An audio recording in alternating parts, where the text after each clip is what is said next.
Oh, c'est dingue. Pourquoi les Libanais qui sont les champions à ouvrir des business, à ouvrir les shawarma, les boutiques, pourquoi ils ne restent pas dans leur pays pour ouvrir ça? Parce qu'ils savent que leurs pays sont les pays les plus corrompus. Tous les pays du Moyen-Orient, du Proche-Orient ont le même comportement, le même caractère. Ils viennent chez nous ici, ils vont corrompre toutes nos autorités, les juges, les policiers, afin d'être libres de faire tout ce qu'ils ont envie de faire et enculer la population.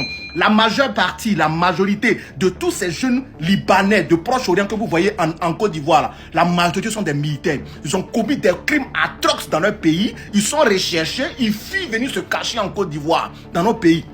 Regardez, dans les véhicules que vous voyez là, ils ont des PA, ils ont des armes, la majorité, même chez eux à la maison. Ils n'ont peur de rien parce qu'ils ont corrompu les autorités. Ils ont les numéros de tous ces gens-là. Tous ces gens que nous, on n'a pas accès, nos parents qui sont au sommet de l'État, on n'a pas leur numéro là. Eux, ils ont leur numéro direct. Dès qu'ils ont un souci, ils appellent. Et c'est le policier même qui va te dire, change ta route. Laisse-le passer, laisse-le faire ce qu'il a envie de faire. C'est ça le truc. Raison pour laquelle ils sont capables de taper la poitrine pour dire, je suis plus ivoirien que toi. Nos soeurs qui sont capables de faire des enfants là-bas, nos mamans, nos frères, au Liban, on leur interdit d'accoucher là-bas. Donc, c'est-à-dire que si tu es enceinte, ils vont te stresser. Même si le stress qu'ils te donnent là, tu fais fausse couche, c'est ton problème. Mais tu ne vas pas accoucher chez eux. Mais eux, ils sont capables de ramasser toutes ces prostituées des Libanaises là pour venir en Côte d'Ivoire pour pondre des cafards, des alevins, des morpions, des canards. Et eux, ils ont des établissements, des écoles primaires où ils vont mettre ces bâtards là-bas pour aller à l'école. Nous, on ne peut pas aller faire ça là-bas. Pourquoi on n'ouvre pas des écoles primaires EPP Djorobité 1 là-bas au Liban, à Beyrouth, pour faire envoyer nos enfants aussi là-bas? Pourquoi? Mais eux, ils sont capables ici pour venir ouvrir les écoles à Hassan. Jusqu'à même là, mais il y a Hassan 220 logements. C'est quelle connerie de bêtises ça là? Pourquoi on n'ouvre pas une boutique aussi au Liban là-bas qui s'appelle Kouadjo, qui s'appelle Mamadou? Pourquoi on n'ouvre pas là-bas? Un connaît là-bas, pourquoi on n'ouvre pas? Mais eux, ils viennent chez nous, ils ouvrent tout ce qu'ils ont envie de faire. Et nous, on accepte ça. On les voit parler, nous, si baoulés, on est content, on rit, on est naïf. Pourquoi on n'apprend pas leur arabe de merde là? Pourquoi on n'apprend pas? Depuis 1973, le vieux Oufou nous imposait ces gens. Bédi est venu, il n'a pas fait mieux. Gueye est venu, il n'a pas fait mieux. Bagbo est venu, il a versé de l'huile sur le feu. Parce qu'à San Pedro, ils ont créé leur société. Tout ce qu'ils ont envie de faire, ils ont fait là-bas. Le temps de Ado, Ado n'a pas fait mieux. C'est maintenant même, ils tapent leur poitrine et ils veulent devenir chef d'État. Vous êtes malades. Ce que nos parents ont accepté, nous, on ne va pas accepter. Parce que nous, là, la dignité, on s'en fout de vos couleurs de peau. Et on sait tout ce que vous faites là-bas. Ce combat, on va aller jusqu'au bout. Abonnez-vous 17K PayPal. Vivant longtemps au Liban. Le code de la nationalité libanaise, décret numéro 15 du 19 janvier 1925, est très restrictif. Condition générale, la nationalité libanaise s'obtient principalement par filiation paternelle. Le père doit être libanais. La naissance au Liban ne donne pas droit à la nationalité. Il n'y a pas de droit au sol. Ok? La naturalisation est possible, mais très rare. Elle dépend d'un décret présidentiel approuvé par le gouvernement. Doucement. Je vois les gens qui... Je sais pourquoi je dis ça. Pour un Africain au Liban, un Africain comme tout étranger non libanais ne peut pas automatiquement devenir libanais. Mais après plusieurs années de résidence, il doit avoir résidé légalement au Liban pendant une très longue période, souvent plusieurs décennies. Il avait parlé en fait d'accord des 10 ans pour peut-être prétendre le poste de député. Être jugé digne d'intérêt pour l'État libanais. Donc il y a l'exemplarité. Par exemple, pour services rendus, raisons politiques, culturelles ou humanitaires. Faire l'objet d'un décret spécial de naturalisation signé par le président de la République et publié, d'accord, au journal officiel. En pratique, ces décrets sont très rares et souvent politiques. Par exemple, quelques naturalisations collectives ont eu lieu en 1994 ou 2018, mais elles restent exceptionnelles. Les étrangers, y compris les Africains, vivent souvent au Liban avec des permis de séjour renouvelables sans perspective de naturalisation. Voici ce que je peux donner comme information. Maintenant, vous dites, vous qui me dites là, il ne s'agit pas du Liban, il s'agit de la Côte d'Ivoire. Vous savez? Mon papa, il m'a jamais montré le racisme. Je ne sors pas, elle est blanche. Oh, c'est dingue. Nos frères ici se débrouillent beaucoup avec les Libanais. Nos frères se débrouillent. Tu rentres dans les maisons des Libanais, tu vas avoir au moins 4 nounous, 5 nounous. Pour ceux qui connaissent les Libanais, ils savent. Nos soeurs qui ont travaillé pour des Libanais, elles m'ont dit que les Libanais ont tous l'air de comportement. Mais les Libanais ne maltraitent pas comme les Noirs. Mais montrez-moi l'exemple d'un Libanais qui a marié nos soeurs. Si vous avez vu un Libanais, c'est que nos soeurs là sont les plus belles à sperme. Ils déversent les sperme là-bas, puis l'enfant là. Bon, nous, on a une ethnie ici qui aime les métis, puis s'occupe des enfants. C'est des plus racistes sur tous les plans. Vous ne me connaissez pas où? Je sais beaucoup de choses ici. Ce que j'ai dit là, vous ne pouvez pas contredire. Voilà. Maintenant, TikTok, il faut enlever pour toi dedans. Ce que j'ai dit, c'est la vérité. Il ne faut pas bannir. Il ne faut enlever pour toi dedans. Tu n'es pas libanais et tu ne sais rien de ce que je dis. Ce n'est pas la haine. C'est eux plutôt qui attisent la haine. C'est eux plutôt qui sont racistes. Moi, je ne le suis pas. Je ne dis que la pure vérité devant Dieu.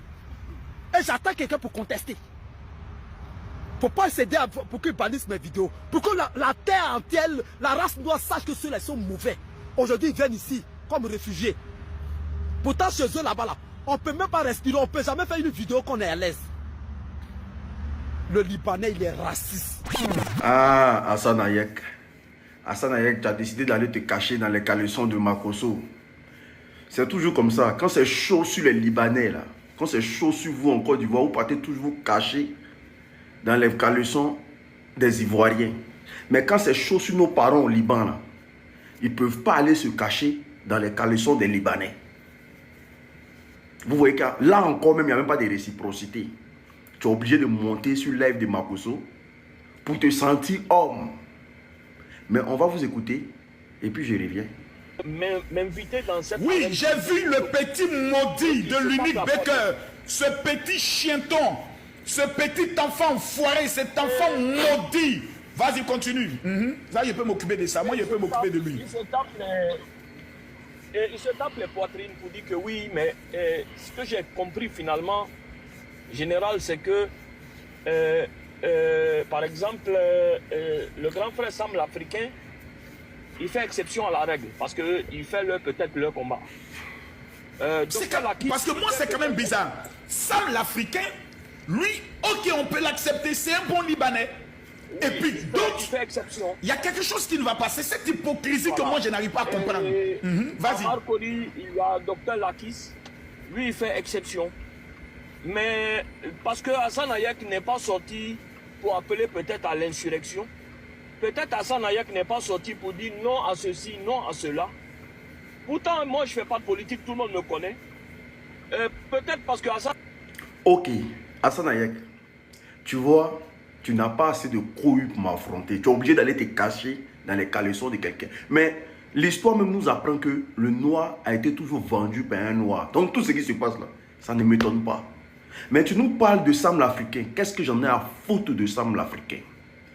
Qu'est-ce que je m'en bats les steaks de Sam l'Africain? Je dis je mène un combat générationnel. Un combat de révolution. Ce que Oufoué a accepté là. Ce que Bédi a accepté là. Ce que Gueye a accepté là. Ce que Babo a accepté là. Ce que Ado accepte là. Nous on n'accepte pas ça. Donc tous les Libanais au grand complet. Vous pensez qu'on est dans du jeu, au fait. De la même manière que dans votre pays, là, vous ne faites pas de tri. Et vous vous en foutez éperdument qu'un Africain ait une petite place dans votre pays. C'est le combat que nous menons. On s'en fout de Sam l'Africain. On dit, vous les Libanais, là, pourquoi vous ne conjuguez pas la réciprocité? On vous appelle sur un débat sensible. Au lieu de venir vous asseoir sur la table pour nous expliquer, vous fuyez le débat. Donc votre objectif, c'est d'avoir des postes de responsabilité. Vous allez marcher sur notre génération pour avoir ça. C'est de ça qu'on parle. Nous, on s'en fout de Sam l'Africain. Vous allez marcher sur notre corps. Parce que nous menons un combat générationnel. Ce qu'il faut accepter là, nous, on s'en fout de ça. Ce que Babo a accepté là, nous, on s'en fout de ça. Ce que tous les présidents de Côte d'Ivoire ont accepté là, nous, on s'en fout de ça. On dit notre génération là, vos enfants, vous n'allez pas marcher sur nous. Vous avez marché sur nos parents, vous n'allez pas encore venir marcher sur nous. C'est de ça qu'on parle. Tu allais pleurer dans les Égyptiens. Tout ce que moi, Makosso, moi, je m'en fous de lui. Il faut que ça soit clair dans ta tête. Je m'en fous de Makosso. Mais la lecture de l'heure sera salée. Frères, famille, tous pour la mobilisation. Soyez prêts, les dates seront données. On va combattre ce faux système-là pour qu'il dégage à jamais. S'il n'y a pas de réciprocité, vous n'aurez rien dans notre pays. Non mais franchement, c'est énervant. C'est très énervant. Ils font comme s'ils sont les seules communautés à vivre en Côte d'Ivoire. En Côte d'Ivoire, il y a plein de communautés. Ils sont pleins. Mais tu ne vas jamais les voir en train de placer les caméras lorsque la Côte d'Ivoire traverse des moments difficiles pour venir raconter des âneries. Mais toujours, ce sont des Libanais. Toujours les Libanais. Toujours les Libanais. C'est énervant. C'est énervant. Même le Maroc, chez qui nos frères et nos sœurs vont pour continuer les études là. Ils sont tranquilles en Côte d'Ivoire. Ils sont tranquilles, ils font leur commerce.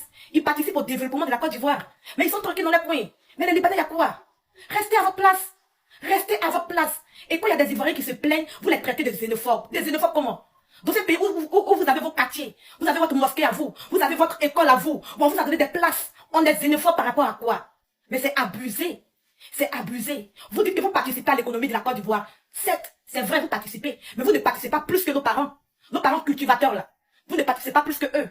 Parce que la preuve en est que nous sommes premiers producteurs de cacao. Vos matières que vous fabriquez là sont premières en quoi? Sont premières en quoi? Je veux savoir. Vous participez au développement, à l'économie de la Côte d'Ivoire là, oui. Mais vos matières que vous produisez là sont reconnues où? Si c'est pas en Côte d'Ivoire, si c'est pas en Afrique. Si ce n'est pas que les Africains qui consomment. Qui consomment? Qui consomment? Vous faites comme si vous travaillez plus que les Ivoiriens. Vous travaillez plus que qui? Mes parents qui font les champs de cacao, mes parents qui font les champs de VA, mes parents qui font les champs d'anacarde, vous travaillez plus que eux. Les matières premières, le cacao, le café, les VA, le coton, l'anacarde là. Ce sont des produits qui vont développer la Côte d'Ivoire. Vous travaillez plus que qui? Et puis à cause de ça, on ne peut pas respirer. On ne peut pas respirer, pourquoi? C'est énervant. Restez à votre place. Vous n'êtes pas les seules communautés vivant en Côte d'Ivoire. Vous n'êtes pas les seuls. Restez à votre place. Il y a quoi? Il y a quoi? C'est quoi le souci? Je ne sais pas, vous voulez prouver quoi? Vous voulez prouver quoi? Mais vous voulez prouver quoi? Que vous faites avancer la Côte d'Ivoire. Vous faites avancer la Côte d'Ivoire. On fait développer l'économie. On fait ceci, on fait cela. Donc, c'est ce que je disais. Excusez si mon téléphone s'est éteint. Restez à votre place. Restez à votre place. Personne ne vous déteste. Mais sauf que vous ne connaissez pas votre place. Vous ne travaillez pas plus que les Français. Il y a la communauté française en Côte d'Ivoire. Il y a la communauté sénégalaise, burkinabé, malienne, ainsi de suite. Vous ne travaillez pas plus que ces communautés-là. Mais il y a quoi?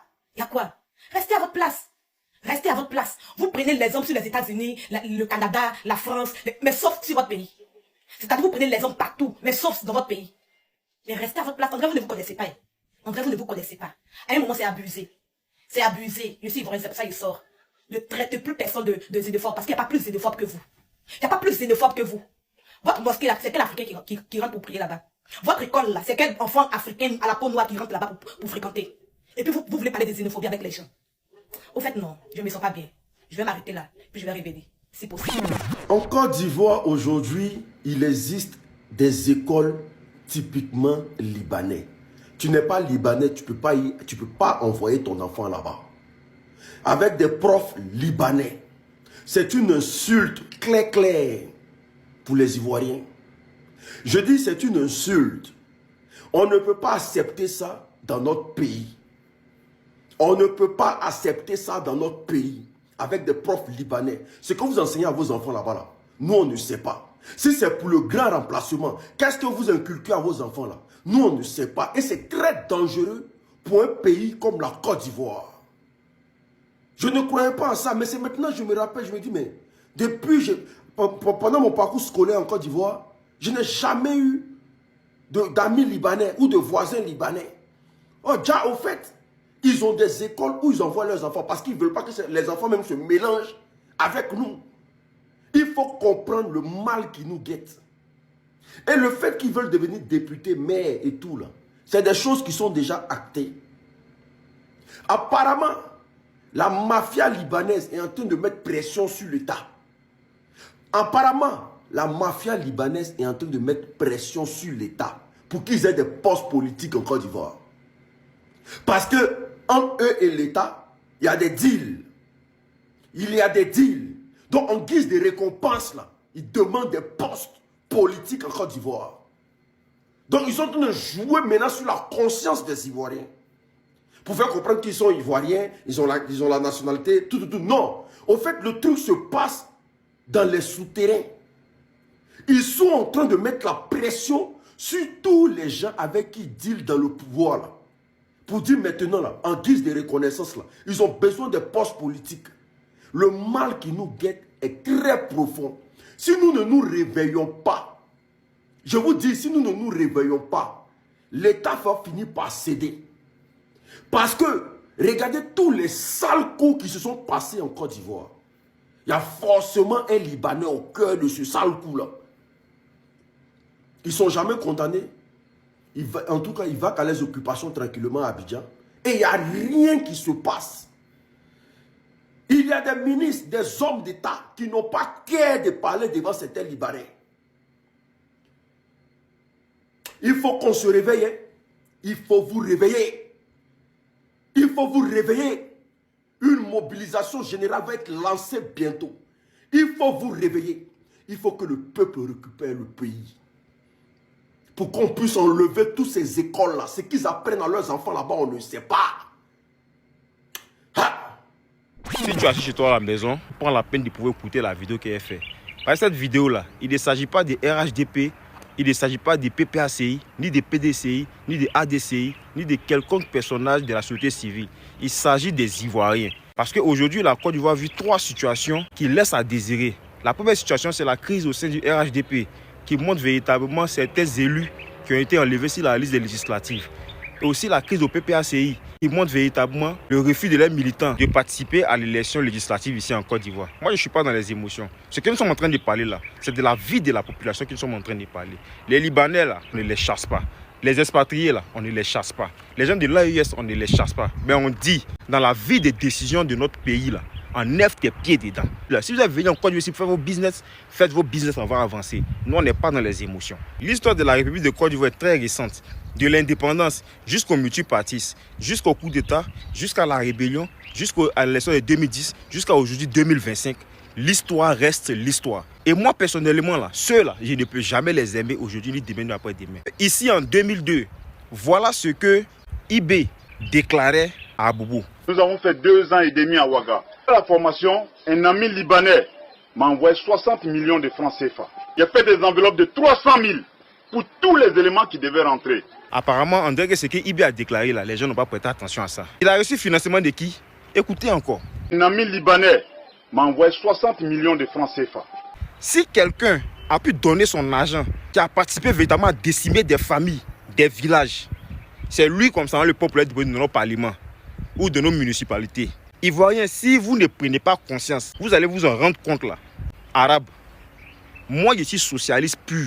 Et comme dans la politique, il y a toujours 2 tendances. Il y a des modéralistes et puis il y a des radicalistes. Moi, je suis un radicaliste pur dans le sens propre du terme. Et ceux-là, je ne pourrai jamais les accepter aujourd'hui. S'ils veulent là, ils n'ont qu'à faire leur business, ils n'ont qu'à faire Carrefour. Mais la vie décisionnelle de notre pays, ils n'ont qu'à lever les pieds là-bas. Voilà. Mais tout ça, ce n'est pas de leur faute. C'est nos dirigeants. Parce qu'aujourd'hui, là, si on avait des décisions fortes par rapport aux élections législatives, ce genre de personnes-là, ils ne pourraient pas véritablement se lever pour venir dire non. Ils vont prétendre, même penser même, vouloir briguer véritablement la magistrature au sein du Parlement ici en Côte d'Ivoire. Tout ça, c'est la faute des députés. Pourquoi est-ce que je le dis? Quand on est député, on représente la nation. On va vers la population et puis on dit à la population, voilà ce que moi je vais faire. Voilà les propositions que moi j'ai données à l'Assemblée nationale. Si automatiquement vous donnez quelque chose de revendication, vous la population, comme je vous représente au sein du Parlement, moi je vais élever la voix. Mais on a vu ce qui s'est passé ici. Quand on a comme ça se plaindre par rapport à l'attitude des Libanais, ça a été rejeté par du revers de la main. Quand même des activistes ont organisé des marches contre des Woubi ici en Côte d'Ivoire ici là, qui les a matés? Quand le sujet est arrivé à l'Assemblée nationale, là, on a demandé une loi stricte et stricte du fait qu'on doit prendre une loi que toutes ces personnes-là, on n'est pas contre leur liberté. Mais ce qu'ils sont en train de faire là, on n'a pas besoin de ça ici, ni aujourd'hui, ni demain. Quand ça arrive à l'Assemblée nationale, voilà, qu'est-ce qui s'est passé? C'est passé comme ça, il n'a pas su foi, il n'a pas eu de loi de façon concrète. Par rapport au lotissement et au terrain, qu'est-ce qu'on nous a servi au Parlement? C'est-à-dire qu'on a eu l'impression que les législateurs là, ils viennent vers la population pour venir dire véritablement à la population que nous, on va porter votre voix. Quand la population dit que non, ça là, nous, on ne veut pas dans notre pays, on ne veut pas là. Quand ils arrivent au Parlement là-bas, là, ils font autre chose. C'est pourquoi le professeur Paou a dit qu'aujourd'hui là, les législateurs ont perdu la route parce qu'ils ne veulent plus représenter le peuple, ils veulent représenter les intérêts personnels de leur parti politique. Et c'est ce que nous sommes en train de voir. Sinon, si des lois étaient véritablement prises dès le départ, là, vous pensez que sur les points, s'ils levaient même un bon matin, mais pour prétendre même être député ou être dans une municipalité ou bien peut-être autre dans l'administration ivoirienne? Jamais. C'est parce qu'il y a un système derrière. C'est pourquoi il y a toujours aux Ivoiriens. Si vous ne prenez pas vos responsabilités, vous allez comprendre. Vous pensez que c'est pour ne rien que le président est entré du pouvoir, quand ils ont fait sortir la liste des candidats du RHDP là, il y a plein de personnes qui ont été enlevées. Je ne sais pas ce qui se passe dans les partis, ça c'est entre eux là-bas. Mais le président a fini par sentir que les localités où il n'y a pas eu de fort taux de participation par rapport à son élection à la présidence de 2025, c'est parce que la population n'a pas été écoutée. Et ceux qui devaient représenter la population là, ils ont parlé du revers de la main, donc la cote a baissé, donc il doit aussi les changer. Donc vous devez comprendre que le jeu politique là, entre nous Ivoiriens ici là, on doit se gérer ça entre nous ici. Ça c'est entre nous, on se connaît ici. Mais où quelqu'un va quitter dehors là-bas pour venir dire que lui, il va être candidat par rapport à quoi? Pourquoi on dit, avant qu'on te donne de l'eau à boire, il faut t'assurer que toi-même là, tu donnes de l'eau à boire quand l'étranger même arrive chez toi à la maison. Vous prenez véritablement des exemples, et c'est en France, mais prenez des exemples sur le Liban. Aujourd'hui là, le monde doit se baser sur le respect. Façon ils nous traitent, on doit comme ça aussi les traiter. C'est pourquoi j'ai aimé véritablement les députés du Sénégal. Quand tu veux qu'on te respecte là, toi aussi là, tu appliques aussi le principe de la réciprocité. Sinon en Côte d'Ivoire ici là, depuis Côte d'Ivoire là, et puis FBI, ils sont pas venus s'installer ici. Il a fallu qu'on parle de drogue sur les côtes africaines et puis jusqu'à en Côte d'Ivoire ici, eux là, ils sont venus s'installer ici. Par rapport à quoi? Parce qu'on dit que la cocaïne et la drogue qui vient vraiment aux côtes ouest africaines là, ça permet le financement du Hezbollah. Hezbollah là, je rappelle que c'est au Liban là-bas. Pourquoi ils font pas ça en Russie? Je vous dis toujours, la colonisation ou le système de l'esclavage là. Donc ceux-là, dans leur modèle de communication là, c'est de pouvoir véritablement prendre tous les marchés et se mettre au cœur de l'économie du pays. Quand tu es au cœur de l'économie, tu diriges les politiques. Regardez aujourd'hui là, tout ce qui est comme clinique, tout ce qui est comme supermarché, tout ce qui est comme véritablement magasin, qui gère? Tous les grands commerces en Côte d'Ivoire, qui gèrent? C'est eux qui gèrent. Donc parce que c'est eux qui financent, ils sont au cœur de l'économie, donc ils veulent se permettre de dire ce qu'ils veulent. Jusqu'à même partir appeler un quartier de Makori, Petit Beyrouth, comme si au Liban là-bas, là, il y a Petit Abidjan. Vous avez foutaise, hein? C'est pourquoi moi je dis à la population, ce n'est pas une question de RHDP, du PPACI ou d'autres partis. C'est une question des Ivoiriens. Et vous avez pris 15 ans après les élections de 2010 de pouvoir véritablement regarder l'attitude de tous les députés. Quand quelqu'un ne te défend pas au Parlement et que ta voix que tu donnes n'est pas véritablement émise au Parlement pour que cela soit des lois strictes et gastriques concernant notre pays, la Côte d'Ivoire, il faut changer. Ce n'est pas une question de politique, c'est une question de la vie de la République. On a vu la crise ici contre Orange Côte d'Ivoire. On doit avoir des assalés Timoko partout qui vont élever la voix. C'est pourquoi en tout même là, moi-même, je préfère même plus 1000 fois et 10 000 fois le petit Jean-François Kouassi. Parce que lui au moins là, il a l'occasion de dire, c'est parce que les députés ils sont trop à l'aise qu'ils ne se penchent pas sur la vie de la population. Sinon s'ils vivaient la même galère que nous là, ils allaient prendre des lois même là. Vous n'avez même pas imaginé. Le RDR, les moutons du RDR nous rappellent à chaque fois dans nos vidéos que Ado est président. Parce que nous sommes en train de mener un combat actuellement contre les Libanais qui veulent être députés. Mais c'est tout ça qui englobe le 4e mandat là. Le non au 4e mandat là. C'est tout ça qui y va avec. Nous sommes dans un combat que vous ne maîtrisez pas. Nous sommes dans un combat que vous ne maîtrisez pas. Au fait, vous nous rappelez à chaque fois que Ado est président. Mais si vous voyez que personne n'en parle et que la Côte d'Ivoire est silencieuse sur ça, c'est parce que l'Ivoirien n'est pas hypocrite. Quand l'Ivoirien t'a vomi dans tout son sens. Donc l'Ivoirien ne se reconnaît pas dans le 4e mandat d'Alassane Dramane Ouattara. C'est pour ça tout ce que vous faites là. L'Ivoirien ne jubile pas de ça. Abidjan est fade, Abidjan est calme. Tu sais que les choses sont... Parce que l'Ivoirien se sent en prison. L'Ivoirien voit les frères qui sont allés à la marche être en prison. L'Ivoirien voit une opposition qui est arrêtée à longueur de journée. L'Ivoirien voit qu'ils n'arrivent plus à parler, ils n'arrivent plus à commenter. Donc, ils sont en Côte d'Ivoire là-bas, c'est des prisonniers ambulants. Donc, ça veut dire simplement que vos histoires de 4e mandat, l'Ivoirien n'a pas gobé. L'Ivoirien n'est pas d'accord avec. Et on sera tous contre le 4e mandat d'Alassane Dramane Ouattara. Mais le combat des Libanais là, ça ne nous fait pas oublier nos objectifs. Hein. Détrompez-vous. C'est dans le même sens.